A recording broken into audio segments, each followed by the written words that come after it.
tinha amor, tinha paciência, as obras cresciam cada vez mais. Deus até falou o seguinte: olha, as suas últimas são maiores do que as primeiras. Está crescendo cada vez mais. Louvado seja o nome do Senhor. Mas diz ali a Bíblia Sagrada,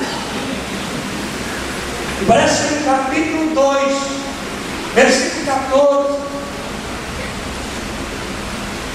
diz o seguinte: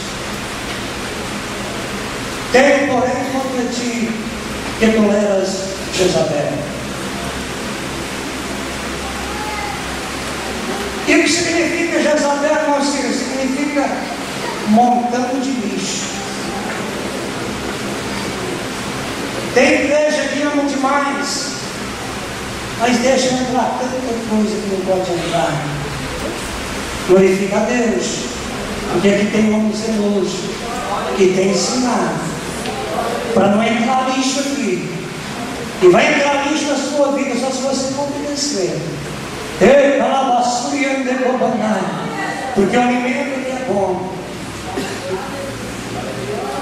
Não era Jezabel, a mulher de Acabe, mas o Espírito do engano que operava naquela mulher, operava também na igreja de Tiatira.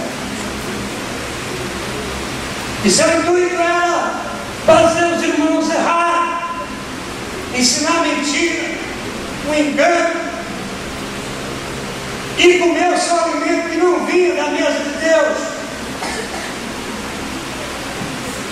Pois Jezabel representa o espírito do engano, que traz um ensino que não vem da parte de Deus. Glorifica a Deus porque você tem alimentado. Valorize a posição que Deus colocou.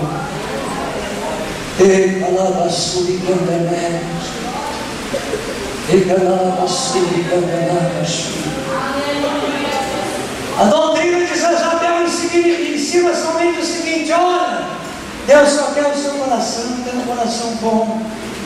O Espírito de Deus ensina diferente. Essa é uma licença 5:23. Não, corpo, alma, espírito conservados, plenamente conservados, irrepreensíveis para a vinda do Senhor. Santifica o corpo, santifica a alma, santifica o espírito, pois tudo é do Senhor.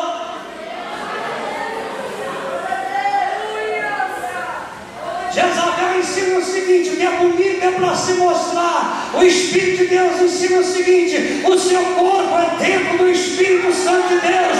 Deus habita